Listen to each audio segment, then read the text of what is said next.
Right. Hey guys, it's Dejon here from Purpose Nation. This is episode 4 of the Finding Your Purpose podcast, and today I have Rena. Rena, do you mind introducing yourself? Yeah, my name is Rena Malik. I am a urologist by training and a pelvic surgeon, and I'm also a YouTuber where I make content on bladder health, sexual health, and all sort of urologic conditions to educate the general public. Thank you. And yeah, guys, like Rena, she has like an amazing story, and just like her channel is really unique. She has a big audience, and yeah, it's gonna be a great episode. So make sure you watch or listen to this episode all the way through, because there's gonna be a lot of golden nuggets. I have like an amazing questions lined up, so it's gonna be a good one. Yep. So yeah, I guess like first of all, like where are you located at, Rena?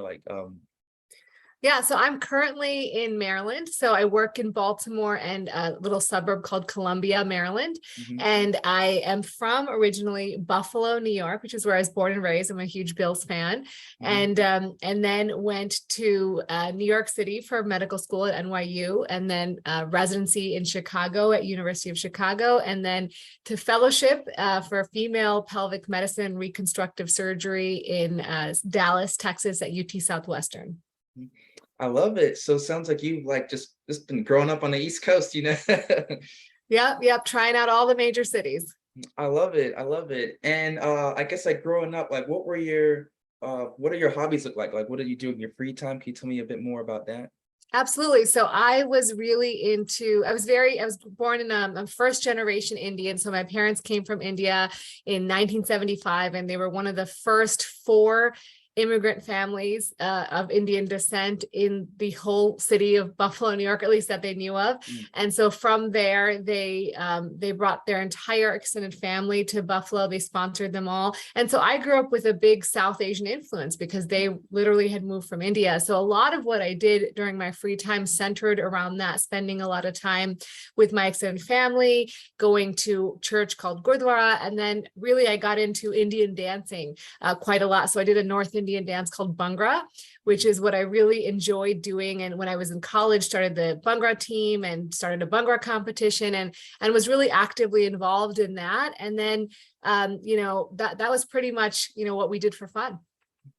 I love it. And like hats down for you for like getting into dancing. Like that's one thing. Like I can like play the piano, I can do a lot of stuff, but like dancing, like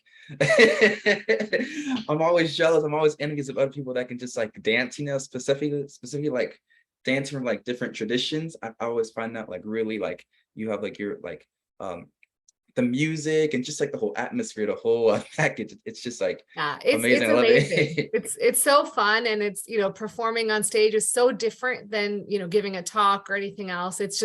It's just really exhilarating. So super fun, and I'm sure you can if you want to. You just gotta keep trying. Yeah. I think it's all about like just like being in sync with like the beat and just Yeah. like I don't know. I guess for me, like I get too focused on like what I'm doing with my hands and my feet. I get too self-conscious of that. I have a hard time just like loosening up. But yeah. Well, practice makes perfect, right? That's right. Yeah. But I like that. Like you grew up in a, like had lots of family around. It's always nice to have, and just like that support system. And yeah, I like it. So what got you into like what you do now? You did mention like the schools you went to. Like, was there something like do you just take like just went for like I don't know, just like went down like one path and kind of see where it led to, or was it something that inspired you as far as like what Well, got into so your my career path? So yeah, my mom's a nurse, so I had exposure to healthcare early on. But just like if you know any South Asians, you'll know that when we grow up, we're kind of told you should be a doctor, an engineer, or a lawyer. You should Mhm. have a stable job, be financially stable, and have something that's kind of a respectable white collar profession. And Mhm. so I was kind of I knew that that was what my parents wanted me to do, and I had some interest in it. But I said, you know what? Let me really be sure that's what I wanted do. And so I did during college do some internships at other types of jobs, and really just realized that I enjoyed the idea of taking care of patients. Of course, I didn't really know exactly what that entailed, but I liked the idea of being a part of someone's life where they're needing help in an intimate way and getting that privilege to really take care of them. So I went down, kind of went straight through. So I went to college, and then I went into medical school right away, and then straight through to, and so when you become a physician after medical school, you have to do what's called a residency. And so I matched, and you match, you don't get to really pick, you pick the specialty you want to go into, but you essentially apply in that specialty and then you get matched. So you don't get to pick exactly where you go, you get to rank them, and then you go that way. So I went to Chicago for residency after going to medical school in New York. And then from there, I decided to do a fellowship, and that was, and so I guess we'll take it back a little step. So when I was in medical school, you decide what you want to do, right? And how you decide that is you go on rotations. So sometimes people have a preconceived notion. They come into medical school saying, I want to be an orthopedic surgeon, or I want to be this or that. I had no idea. And so during my rotations, I went into surgery. It was one of my first rotations. And I was like, wow, I never expected myself to like surgery. I was like, wow, I actually enjoy this. I like working with my hands. I like the quick fix, like you do something and the patient is fixed. And so I was like, wow, I'm really drawn to this, but I didn't enjoy general surgery like I thought I would. So I looked into then the subspecialties, and there's, if you think of surgical subspecialties, those are like ENT, ear, nose, and throat doctors. There's urologists who take care of the genitourinary tract, so kidneys, bladder, and genitals. And then there's ophthalmology, eyes, and there's orthopedic surgery, which is bones, obviously. And then all the other ones, you do a general surgery residency. So I looked at these subspecialties. I knew I didn't want to do ortho, and I really didn't like eyeballs. So it kind of left me with ENT and urology.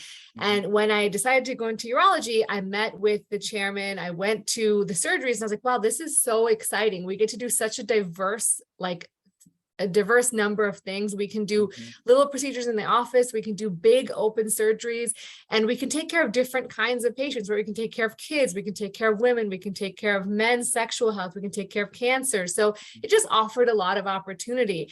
And I think a key, if anyone is in a point where they're trying to figure out what they want to do with their lives, it's also about who you work with. So you want to find your tribe, right? So like for me, I found my tribe. I met urologists and said, wow, these are really great, fun-loving people. I always like to say, how serious can you take yourself when you're dealing with genitals all day? Like you really can't. Yeah. And so that's really been super fun for me. And so I matched into urology. And then from there, I really enjoyed reconstructive surgery, like putting things back together. It's a little bit more creative. You have to kind of think about things in it's not always a stepwise, like not every patient's the same. You don't treat them all the same. And then you're improving their quality of life. So people who have bladder issues, who are leaking or going to the bathroom too often, people who have, more complicated problems like fistulas or things that they're really causing them a lot of issues, I get to fix those. So I really love it.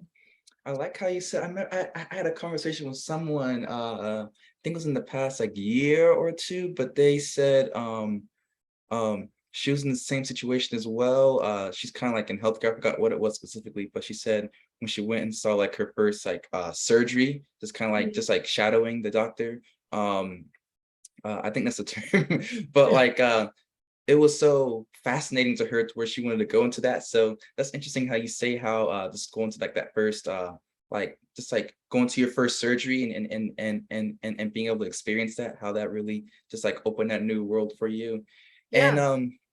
And you kind of tapped into it a little bit, but what exactly does a urologist do? And I think you're also a pelvic surgeon as well. I think that's what I Right. So know. all urologists are surgeons, which I think not everyone knows, but we take care of the medical and surgical problems with essentially the plumbing of the urinary tract. So it can be the kidneys, so any kidney cancers, kidney stones, the tubes that drain the kidneys, the bladder. So anything that can go wrong with the bladder, bladder cancer, if you get bladder stones, if you're having like bladder leakage or going to the bathroom a lot or waking up a lot at night, we deal with that.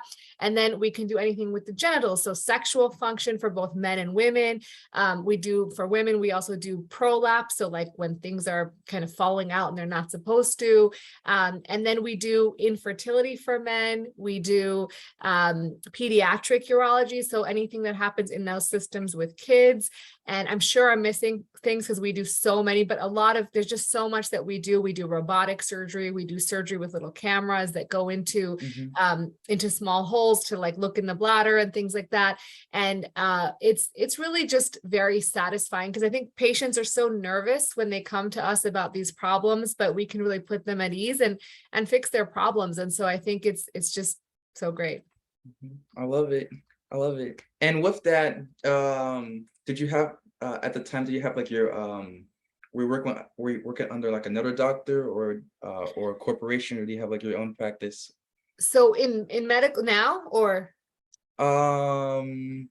I guess like back then and now, yeah. yeah. So back in medical school, you're basically a student. So you're still like paying tuition being a student, but you go on what's called rotations. So you rotate through all like many of the specialties in medicine. So you'll do general medicine, you'll do surgery, you'll do pediatrics, you'll do neurology, you'll do other specialties. And so you OBGYN, so you do all these specialties and you're still a student. So you're learning. And so you rotate under all the, physicians who are in that hospital system. So I was at NYU. So we rotate at the NYU hospital. And then they had other hospitals like Bellevue, which is a public hospital, and the VA hospital, which is the Veterans Hospital. So we'd rotate through all those hospitals, and that's how you learn.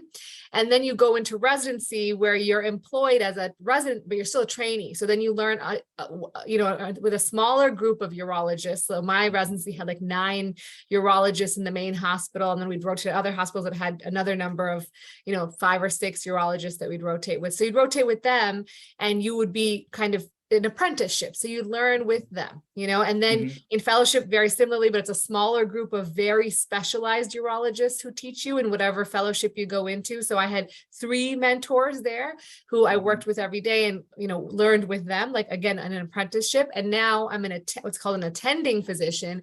And so I work in an academic hospital where I train residents, I do surgeries, I teach them, and I also, take care of patients.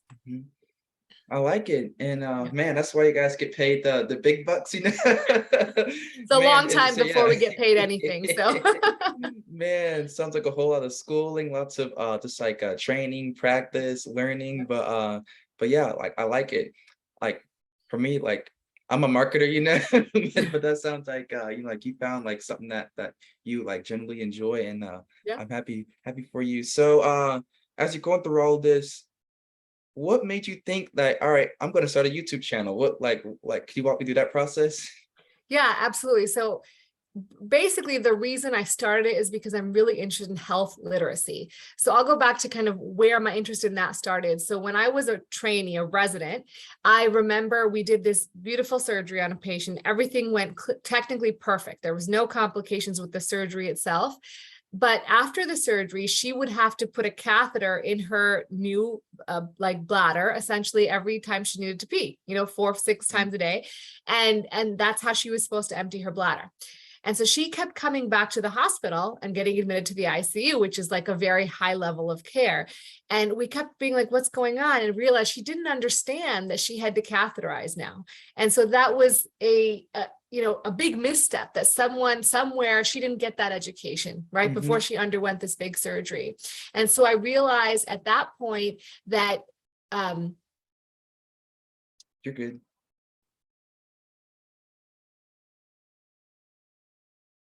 Oh, are you there? Did you get all that? I know it froze a little bit.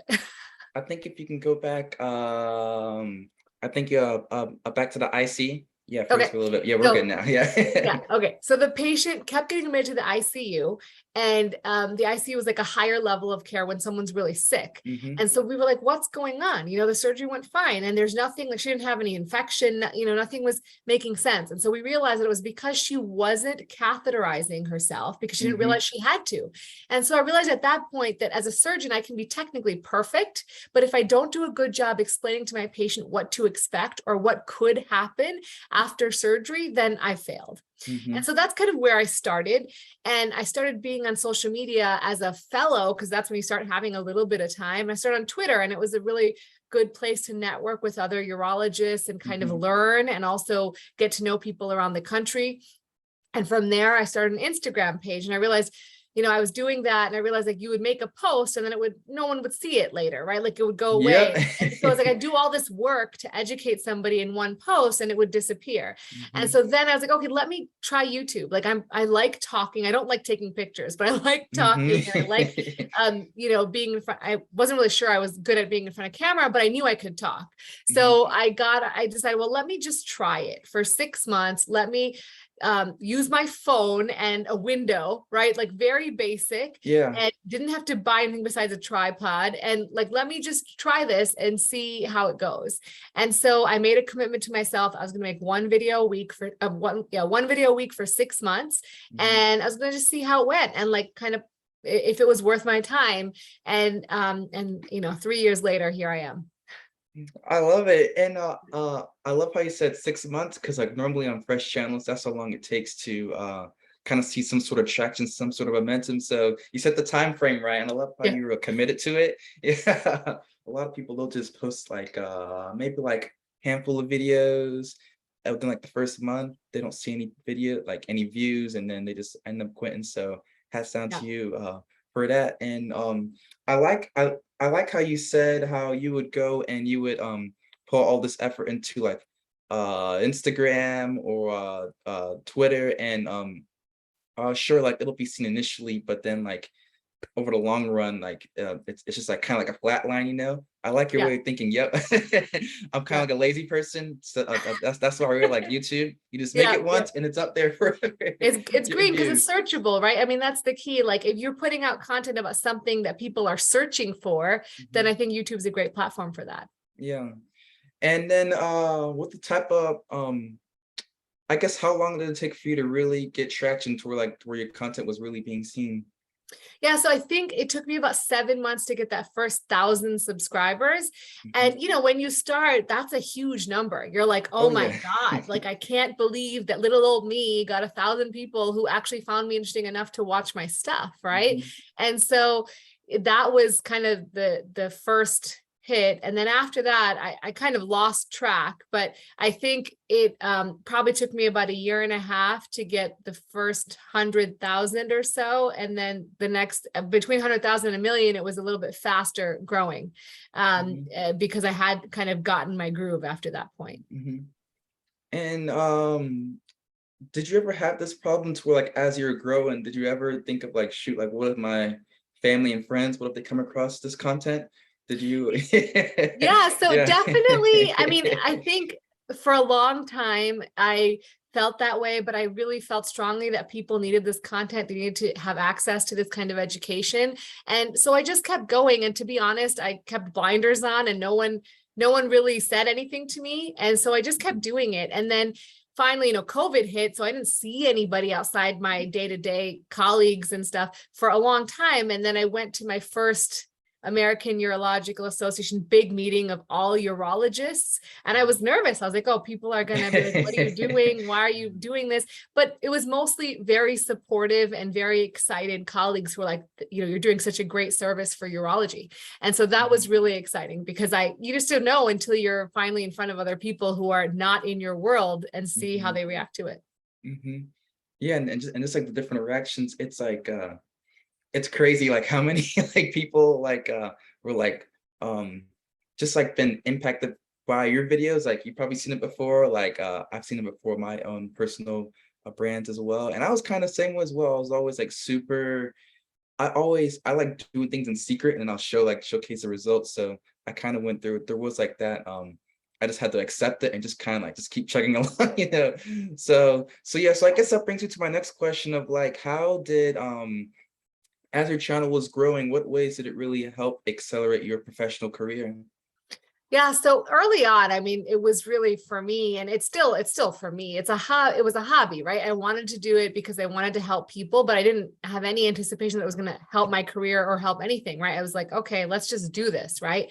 But as it's progressed, I've become really well known in my community, right? In my urology community, because even patients are coming to them saying, hey, do you know Dr. Malik? Like she makes these great videos on YouTube. Like, have you seen her? And so a lot of people started knowing who I am, what I'm doing. And so from that, I've, gotten recognition both nationally and internationally in the urology community to like come give talks about my work, even as a clinician, but also about social media, right? To be like, how can we harness social media to help our patients and help people really know what we're doing? And because urology is such a small field, and until you have a problem, a urologic problem, which it may be too late, you won't know about us. And so I think it's been really transformative for me in that way, in that like just getting known. And then also now I'm getting tons of patients who come to see me for help, right? They want urology help, and they want someone who they trust, and they see me on their TV screen or on their computer or their phone every week. So they feel comfortable coming to see me. I love that. And I guess like as far as like career opportunities, is it like speaking, you giving like workshops? Have you thought about like writing a book or Yeah, anything like I've that thought there? about it.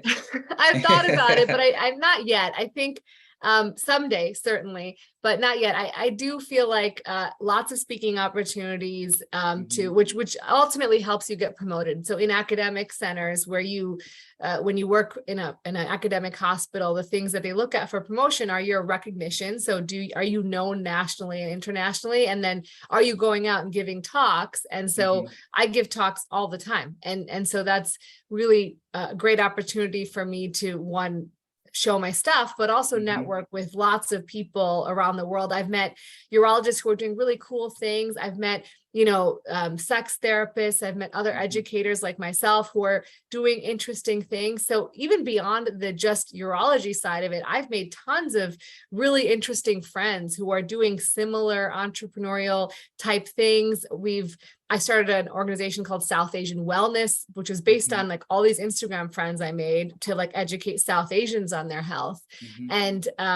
And then I've also been part of other organizations which are doing similar things. And I made some really great friends through it who, we'll partner and do things together. And it's just great to be in that environment of people who are thinking outside the box. That's the one thing I love about social media, like sure you have your reach as far as like your general audience, but like the connections you make through it. I think some of all of my best friends, they came through, like we connected on social media and just like, yep. And just like meeting in person and just like, and it's not like one of those relationships where it's like, hey, like an acquaintance, but well, like we're actually like good friends. Like I know like, hey, how's your wife doing? Or how's this going along? How's the kids? I'm not at that stage yet. I'm 21. So, but you get what I'm saying. Yeah. Just by using the, I guess like your personal brand essentially to go out there and just make connections with like people, not only your industry, but also industries that kind of like connect. It's not connect, really complement what you do. Yeah, it's really cool. I mean, I love having these friends who have these really interesting hobbies or jobs, or they've really taken something and just made it transformative for their audience. And that's just like really amazing to be around a group of people who look for how they can impact the world in a positive way that's outside the normal 9 to 5, which is great. I love my job, but I think that it's really interesting to find people who are just pushing the boundaries. Here go my favorite question right here. So because my channel got demonetized on YouTube. So like when as you were growing and making new videos, even with some of your older videos, because I know for me, like I posted videos before in the past and they were good with the YouTube algorithm, like not algorithm, but like their guidelines. But as time went on and it got stricter, those videos eventually got demonetized. Did you have like any like issues as far as like demonetization, age restrictions, anything like that? Yeah, sometimes you have to, because it's sexual health content and it can be perceived as, not following guidelines. There is kind of a lot of like second review of the content. So like first review won't be necessarily a good green, and then there'll be a second review to make sure that it's okay, right? Because they have to make sure that now like they know I'm a physician, I have authority, I'm not like someone trying to sell something or someone trying to talk about pornographic things or whatever, Yeah. right? So I think now it's more of like, okay, they see there's authority. I'm a known creator. And then on top of it, like as long there's certain things you can't do. Like I can't show pictures of human body parts. So patients was like, oh, can you, I mean, the people on the comments are always like, oh, what does that look like? And I'm like, I can't put a picture of it. Like you can Google it, but I can't put a picture of it. Yeah. Because that's just not, even though I'm a physician and have authority, like there's certain things you can't do. And so that does Yeah. limit the education a little bit, because it's like, I can't show them the picture of what I want to show them. Right. Mhm. But ultimately, yeah, I think it was a learning process, like really learning like what like where are the limits, right? Like what can I talk about? What can I not talk about? Mhm. And how can I make it so that it is educational, completely, like there's no bias in what I'm presenting. It's factual, but not making it so that it's perceived as something that's not kosher for the YouTube algorithm.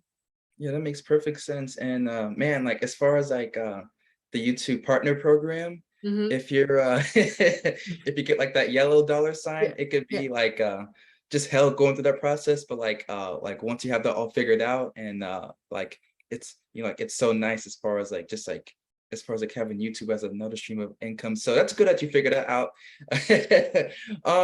Another good question I had for you is like how much fact checking goes into each of your videos? Because like you have a pretty big audience, and let's say if you were to say something, and like we all make mistakes. I make mistakes. You probably make Mhm. mistakes occasionally. Yeah. What happens if you say something that wasn't correct? What are like the consequences for that? Yeah, so typically, I mean, generally, like medicine as it stands is always evolving, right? Because there's new data, there may be new treatments, and so it can become outdated. And usually, if there's something that's gotten really outdated, I'll either delete that video and make a new one, or of course, if it's something that's like dangerous and we no longer do it, like we found out it's Yeah. not effective. But generally speaking, it's usually like, oh, there's a new technology, and that old technology is still fine, and people are still doing it, but there's like a new technology. And generally, before I make a video, I spend a lot of time, like reading up on the literature, making sure I have the most up-to-date research.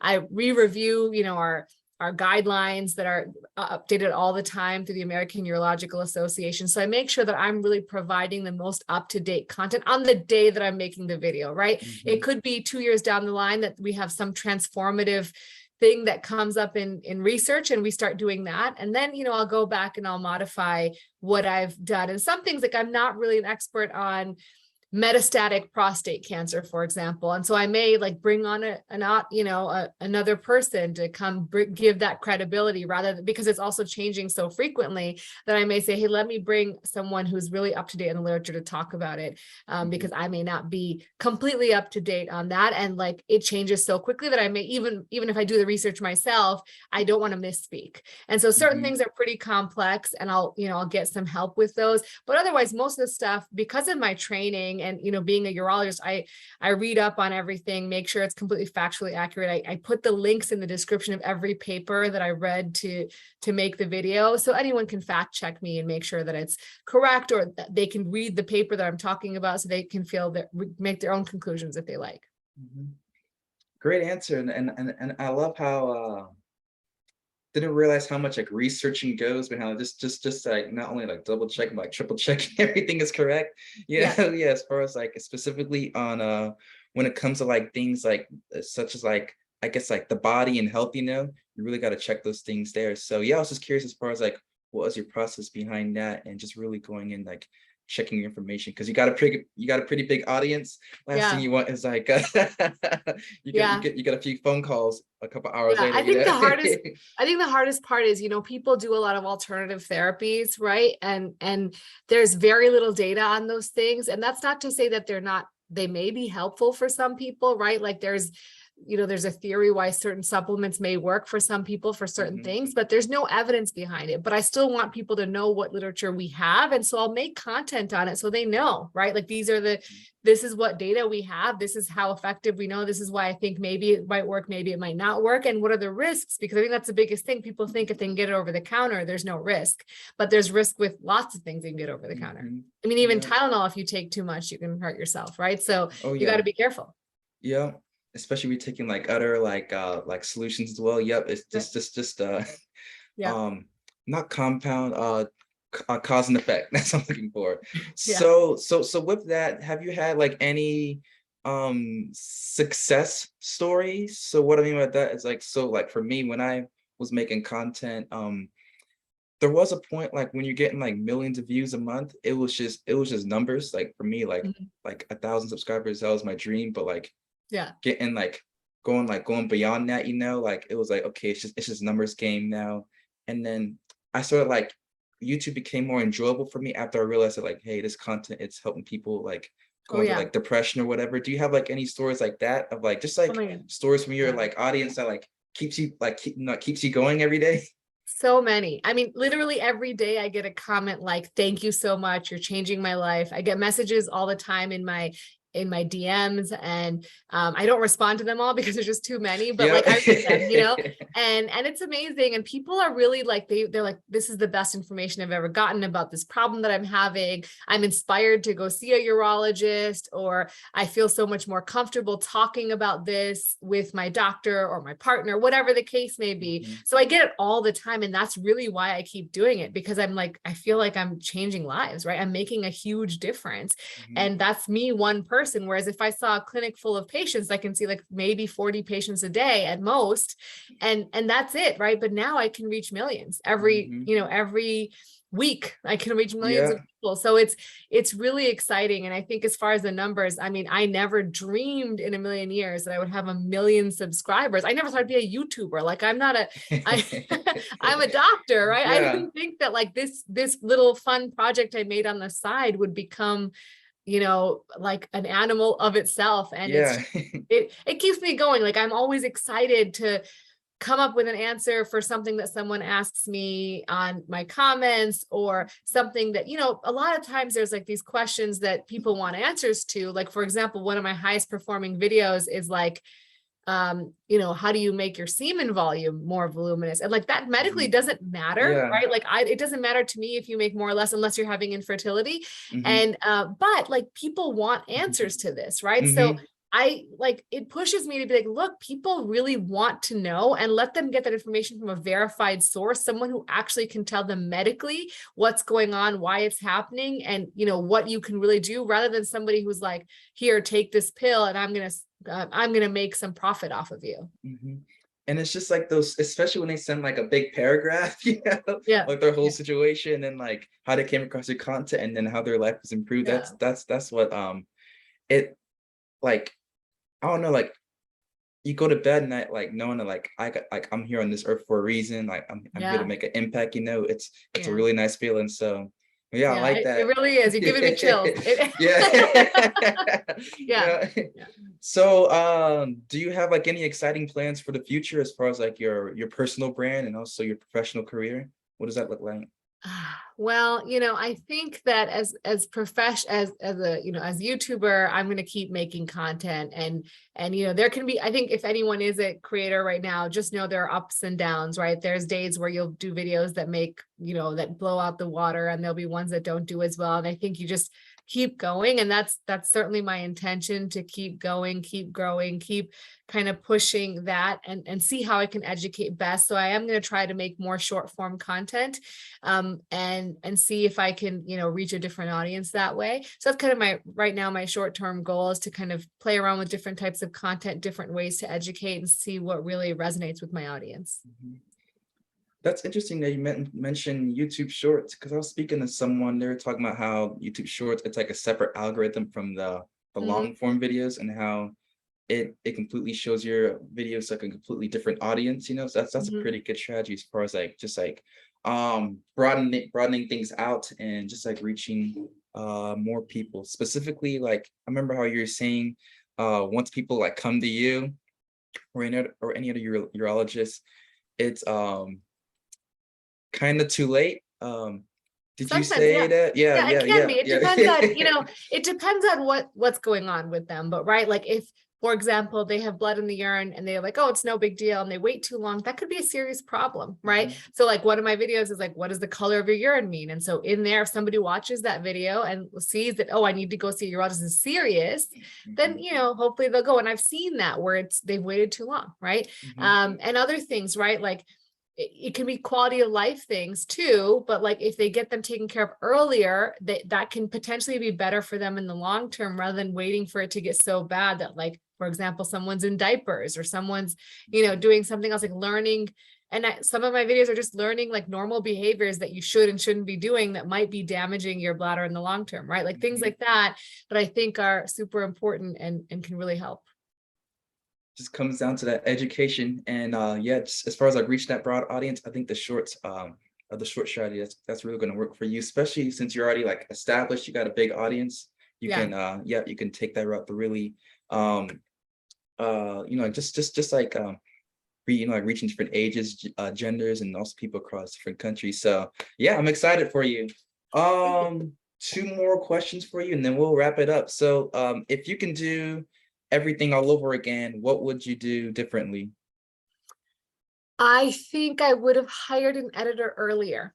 And a lot of YouTubers say this, but I edited my own videos for so long, and I am not like, I have no skills. I learned for YouTube. So I Mhm. learned YouTube editing like by myself, and it was super basic, and I'd get excited, learn something new. I'm like, oh, let me add this to my video. But Yeah. it took hours, and I don't have hours to do that. Like I've Mhm. got 2 kids, I've got a full-time job. And so because I wasn't sure if it was going to be like a real thing, so I didn't want to invest the time into like finding someone, teaching them how to like edit my content. And I was like, okay, let me just see if I'm going to keep going. And then ultimately I Mhm. finally did hire someone. So I think that would be one thing I would change. And otherwise, I'm really happy with however you don't know when you're starting. Like I think, yeah, I could have like taken a creator's course early and maybe had a better search strategy early on, or like, Mhm. but I think nothing can replace learning from your audience. So like Mhm. when it's 100 subscribers, there's still going to be people commenting and telling you what they want to see, or whatever. So I think always asking your audience for feedback and looking for what they want and just trying new things. And I think I did that, and I think it really helped. I love that, and one thing I saw somewhere is like the key to a long life is contrast, and and just like from being like where you at with like 100 subscribers, and just like trying things, like some failed, some succeed, and just going up the little Yeah. like up that little like ladder to like where you're at right now. That's like, and looking back at it, like Yeah, and you can't it's take it fulfilling. personally, right? Like if something failed, it's not because you didn't do a good job. It's just that didn't resonate, and that's okay. Like Hmm. not everything you do is going to be a home run, and you can't take it personally. Yep. I wish I had learned that earlier, but I'm still 20. Guess you could say I got It's some hard. It's time. not Yeah. it's easy to say. It still hurts, but you just got to be like, okay, it's okay. Keep going. Like Yeah. keep the hustle, keep grinding.